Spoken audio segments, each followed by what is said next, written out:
Hello and welcome. My name is Raj Persaud. I'm a consultant psychiatrist based in private practice in Harley Street, London. And I'm delighted to be joined today by Professor Windy Dryden. Windy Dryden is a counselling psychologist in independent practice, and he's also Emeritus Professor of Psychotherapeutic Studies at Goldsmiths, University of London. He's a very eminent therapist and has written and edited over 209 books. And I think it's fair to say he's widely regarded as a world authority on CBT, or cognitive behavioral therapy. We're going to be talking today about something that I think it's fair to say Windy kind of specializes in, and that is single session therapy. He specializes in many things, but this is, I think, one of his great strengths, this idea of single session therapy. So, Professor Dryden, this would seem a strange idea to many people, the idea that you could accomplish treatment in just one session. Could you say a bit more about what we mean by single session therapy? Well, yes, single session therapy is quite a deceptive term, because if you just take it at its face value, it means therapy conducted in a single session. And in fact, there are some people in the single session therapy field who actually say that is exactly what it is.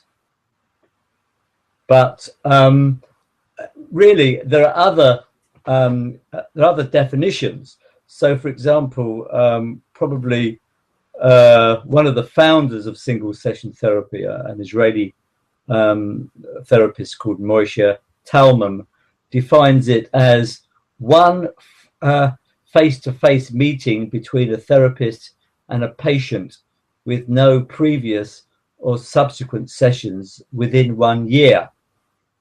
So if we think about the term face-to-face and the time frame, we can see that the single session therapy can include a pre-session contact, which is either done over the phone or by some kind of email or mail exchange, the session itself, and some kind of post-session evaluation. Now, that is where single session therapy is by design. Of course, it can be by default. Somebody comes along for help, sees the therapist, makes an appointment or plans to make an appointment, does not turn up to that subsequent session, and so we have single session therapy by default. Now, it was previously thought that that was evidence of a dropout, but what Moshe Talmon and other people found, because they actually followed up their cases which were one session which they thought was by default, and they found that a vast majority of the clients were quite happy with what they received and didn't want to come back for any more help. Although the other sort of interesting aspect of single session therapy is you're more likely to have a successful single session therapy if you don't indicate that it will be the one and only session, and you leave the door open to people to come back. That seems to relieve the pressure that people feel that they don't have to get everything done in one session. This is not only the patient, but also the therapist. So as you can tell, Raj, what seems at face value to be quite a simple concept to understand has its own degree of complexity. So we're going to go on and talk a little bit about what actually happens in a single session therapeutic encounter. But I'm wondering, is it fair to say that you think, even if therapists or psychiatrists are not thinking of working in that way, they're tending to think of, let's say, 6-session CBT or cognitive behavioral therapy, or even many more sessions, or open-ended therapy, they would benefit from knowing how single session therapy is meant to work, because actually at any moment, quite often, a client could terminate treatment and be a dropout or just not come back for various reasons. And that is a continual hazard in psychotherapy. So are you saying that it should actually positively influence the way that anyone works, no matter whether they're adopting the view they're going to do single session therapy or not? Yes, indeed. There is that quite a strong opinion in the field, and where the idea is brought out that there is a single session therapy mentality. And I think that's what you're alluding to, that rather than, necessarily think that this is the only sort of face-to-face session I'm going to have with this person, that I'm going to treat it as if it was the only face-to-face session that I'm going to have with this person. And therefore, what actually happens is that the therapist gets motivated and energized. The patient responds to that increased therapeutic energy with their own sort of energetic response.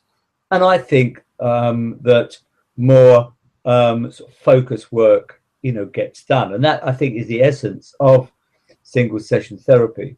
It does really grab people and lead, to a particular focus where perhaps ongoing therapy doesn't really have that urgency. Is it also possible to say that maybe there's a fair amount of resistance within the therapeutic field from professionals or clinicians to the idea of single session therapy, perhaps more resistance than there is amongst clients? And if there is resistance, what do you think that's down to? Well, I think in a way, one of the things that therapists like doing, if you look at the field, you'll see a lot of emphasis on the therapeutic relationship. And I think that therapists like to develop a close therapeutic relationship, with the client. And, so there's that, in a sense. If you are going to develop a close relationship with a client, it's a bit like a one night stand in a way, that you're not going to continue. But so I think that's one resistance, the idea that I won't be able to develop a particularly close relationship, and therefore I won't be able to set up a therapeutic alliance with my client or patient. The other thing is that I won't know enough about my client. I need to know a lot more about my client than actually having a particular session, a particular single session will allow me to have.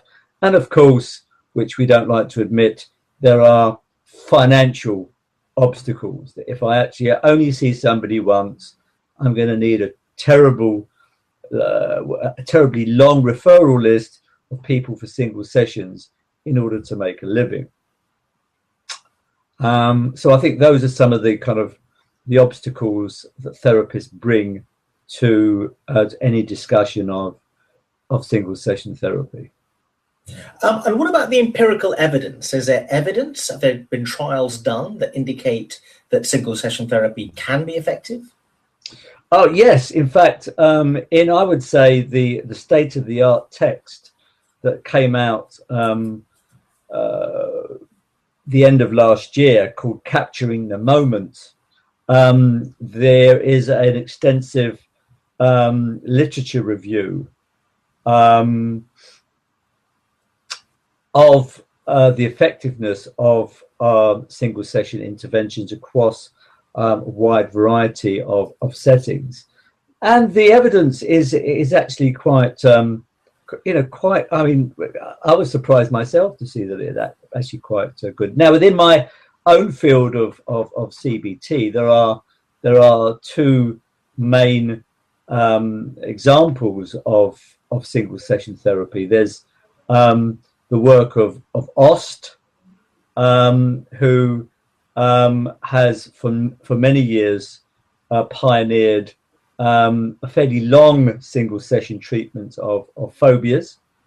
And recently, Andrea Reinecke in Oxford has been researching and developing a single session treatment of panic disorder, mainly of claustrophobia, which involves some in-session experiential work I think she explains the symptoms, explains the treatment rationale, and then invites the person to go into a small cupboard, small room-like cupboard, so that they can actually test out some of their hypotheses about what's going to happen to them. And that is actually quite, seems to be quite effective.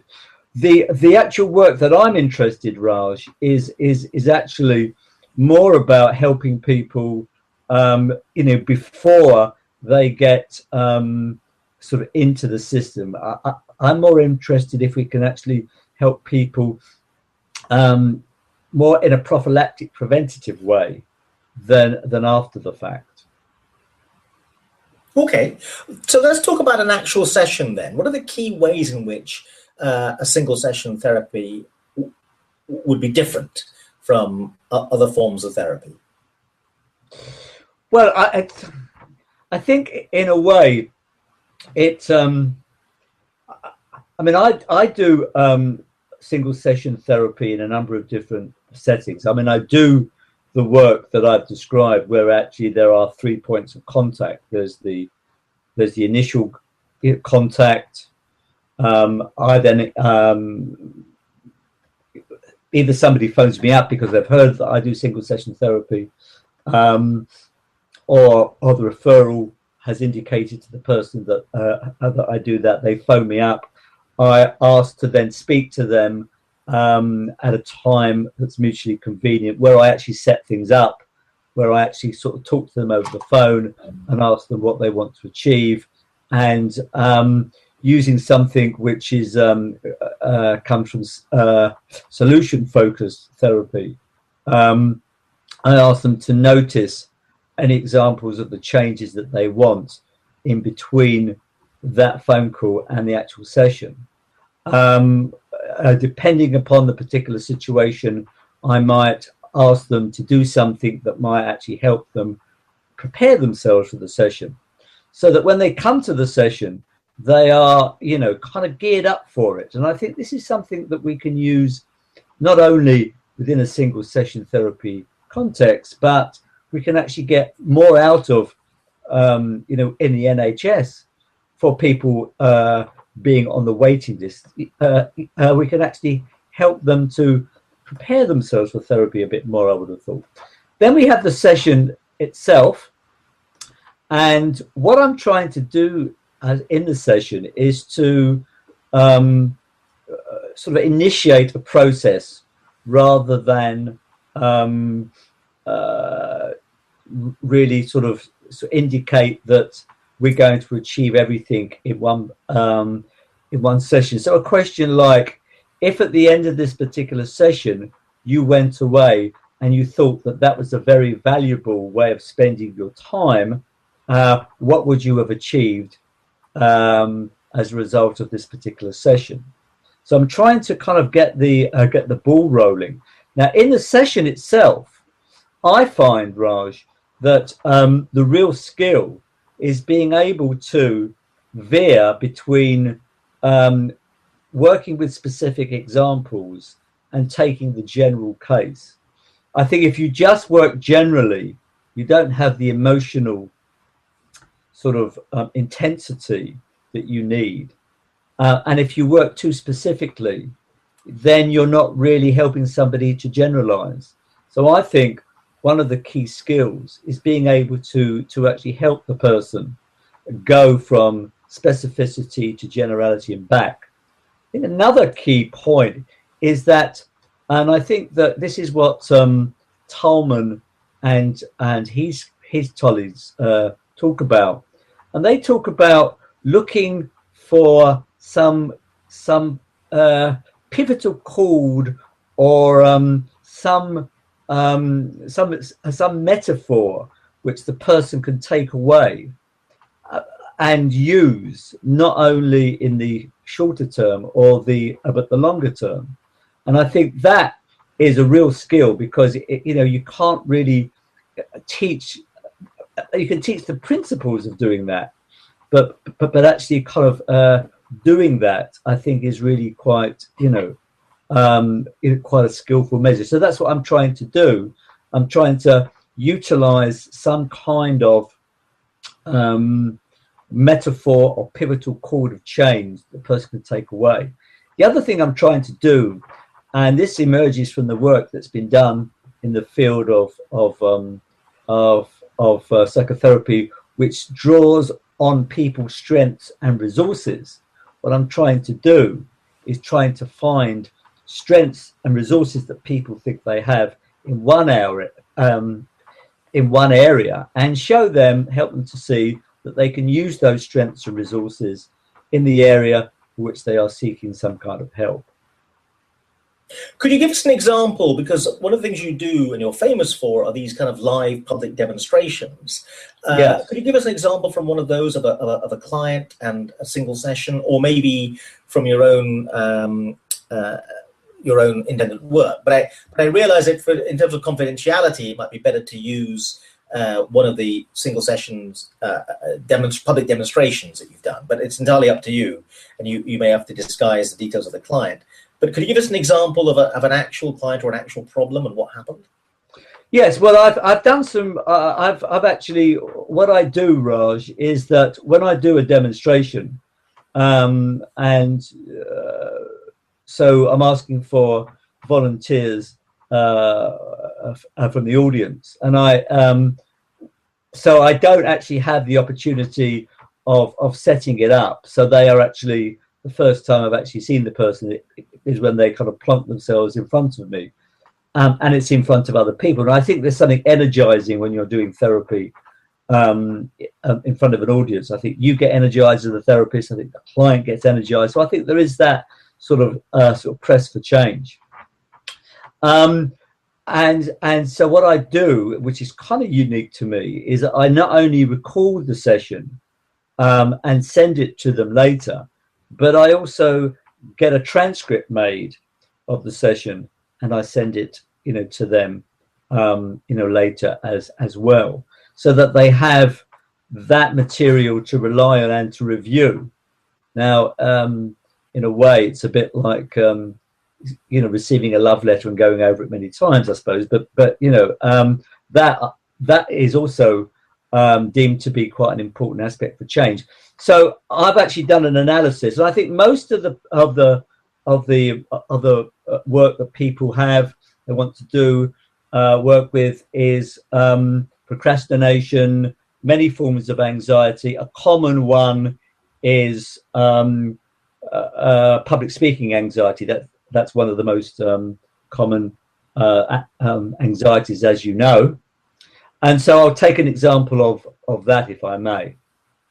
So this woman came up onto the audience, and she wanted to talk about public speaking anxiety.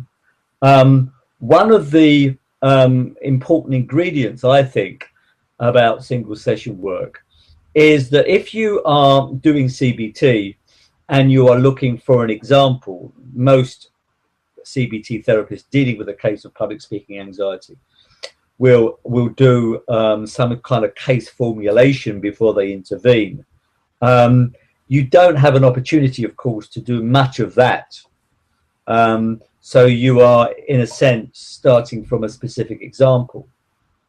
Now, what I used to do is say, can you give me a recent or a typical example of when you were anxious about public speaking? I don't do that anymore. What I try to say is, have you got, can you think of something that you can, is either coming up or that you can volunteer for in terms of speaking, which you might be anxious about, but that you would be committed to doing as a result of the work that we do together. So what I'm actually looking for is very much a future focus, so that the actual specifics can come out more, and that it lends itself to a, if you like, a homework assignment that the person can actually do quite quickly. Otherwise, if we waited around for them, to do some kind of public speaking engagement or speaking in front of colleagues, the person may have, really forgotten or, what we went over, even with the help of my recording or transcript. So I said to this woman, can you think of anything? She said, yes, I've got something which is coming up, which I've been trying to get sort of free of in terms of not doing.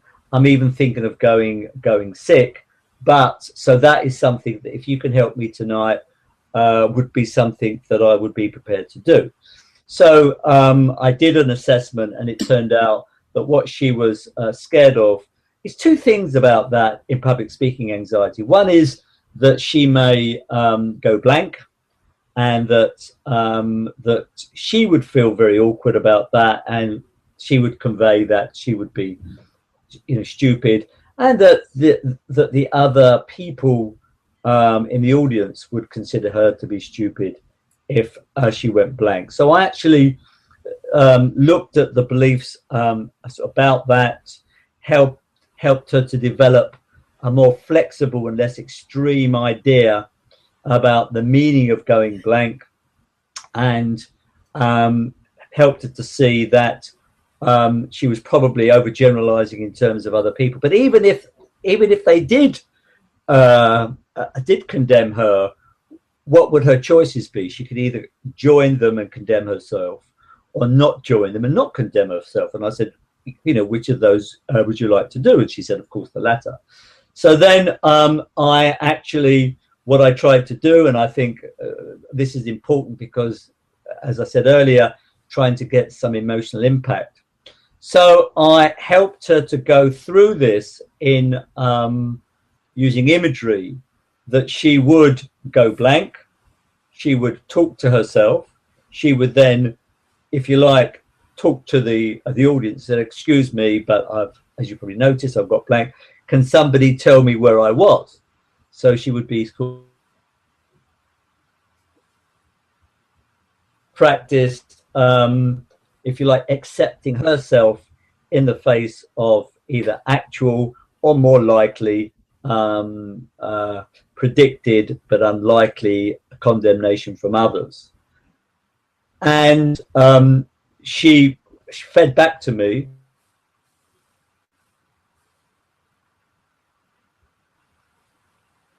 she of course got some therapeutic benefit from talking about this in front of a group, and she got actually quite good feedback. And that is something that you get from doing demonstrations that you don't get in the comfort of your own consulting room. So I think that was if you like, a typical example of a single session that I did in front of an audience.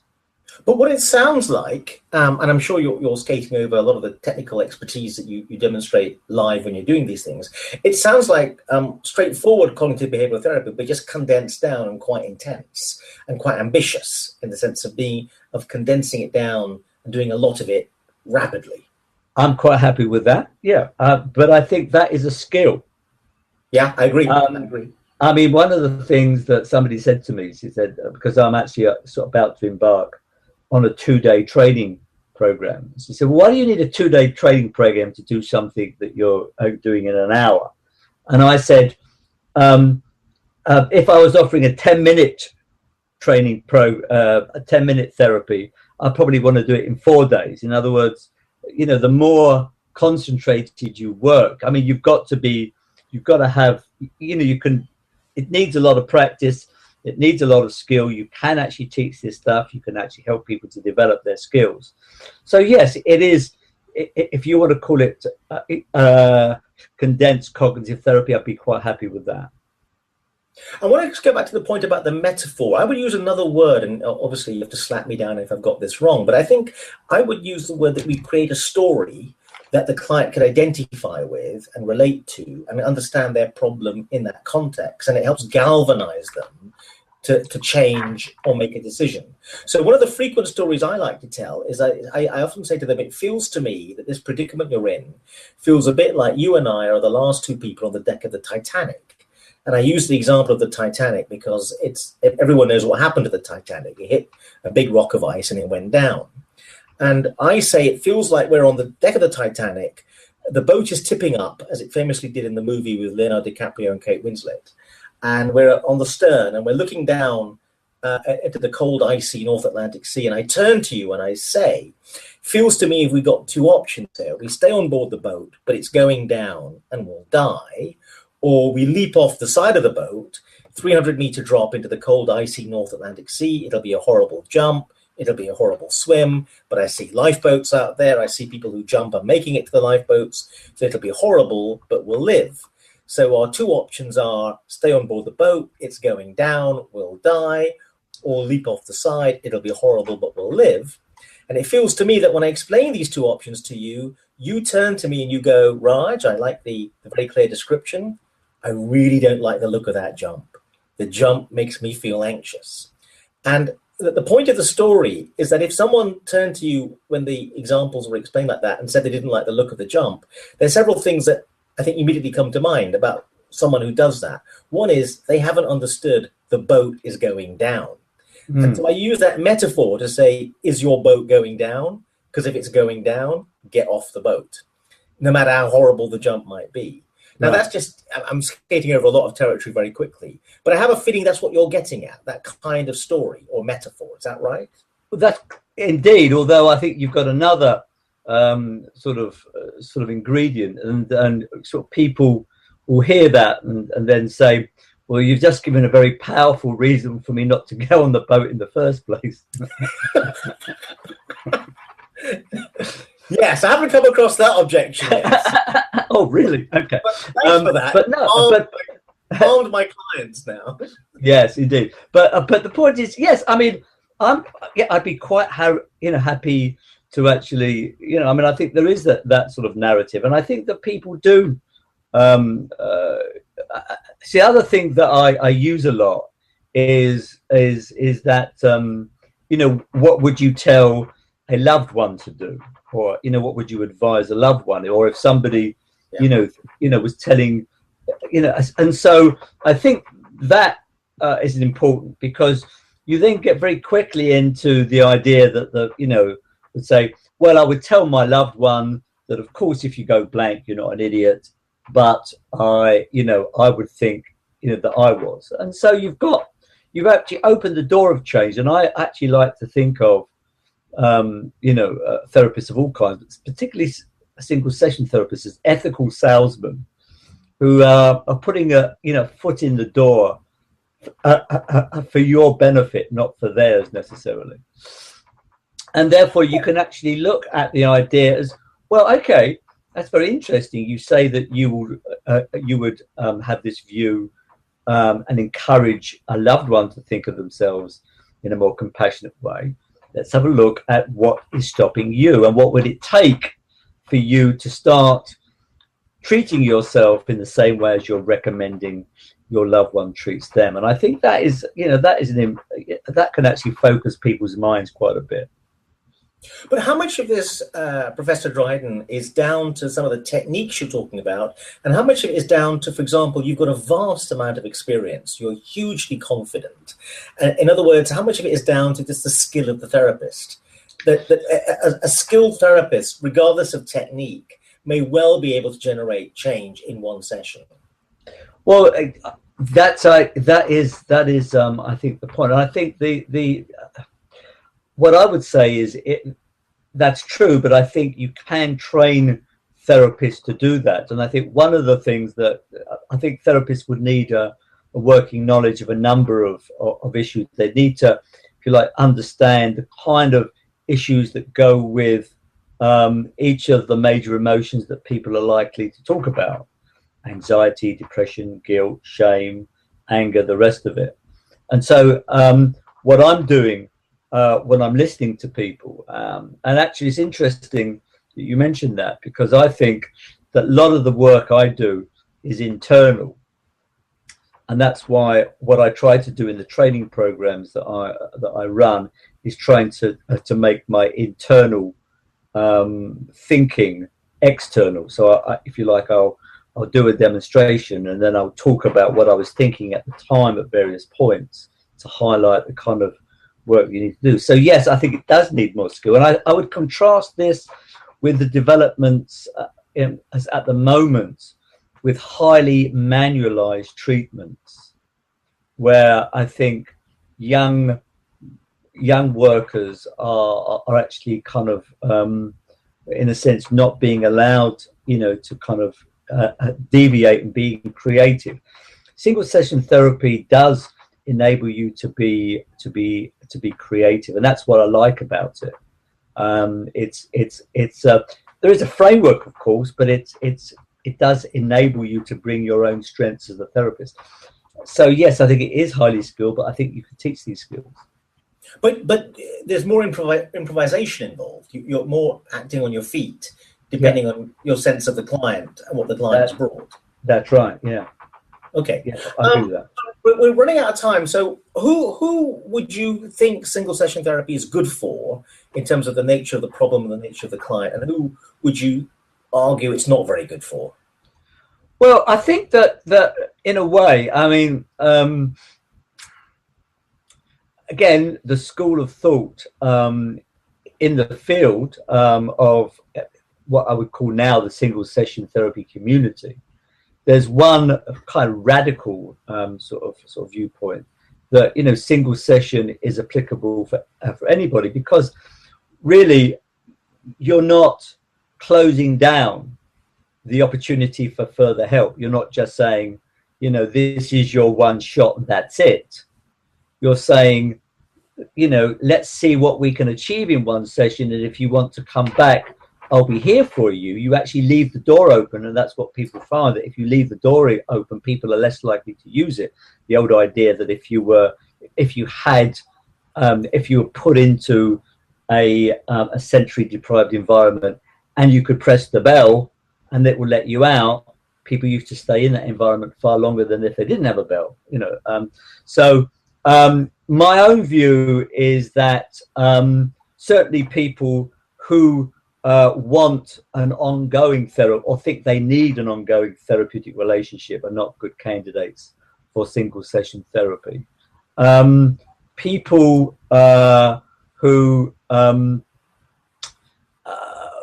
have got quite a bit of trauma in their life and they want to deal with the trauma are not good candidates for therapy within a single session.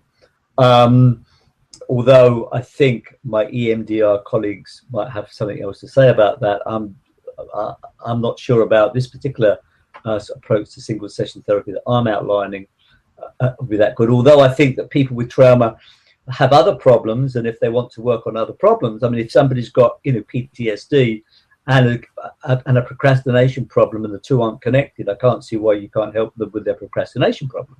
So I think that the other one is those who don't want CBT of any description are not good candidates for my particular brand of single session therapy. And clients who really have many vague complaints and can't really be specific, and also where the client is likely to feel abandoned by the therapist, is probably not a good candidate for this particular approach to CBT. Okay. One final question. Do you think the power of it lies centrally in the ambition of it and the idea of it, and that therapists and psychologists and psychiatrists have been too complacent and lacked ambition over the idea that actually change could be really fast, and let's help make it fast because it's better for everyone if it is? I think so, and I think though that I think you can as long as the patient also has that idea too. It's okay for therapists to have that, and as I spoke earlier, there's a single session mindset that you can adopt.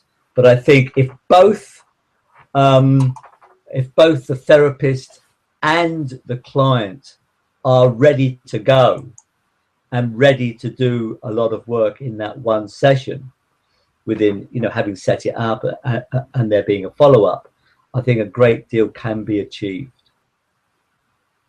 So if there are any therapists listening to this who want to find out more about single session therapy, I wonder if you give some pointers about where they could access that. And if there's any clients listening to this, or patients, or people who think they want to try it from the receiving end, and where would they go to find out more?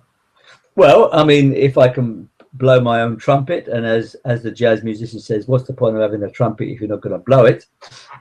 They can have a look on my website, www.windydryden.com.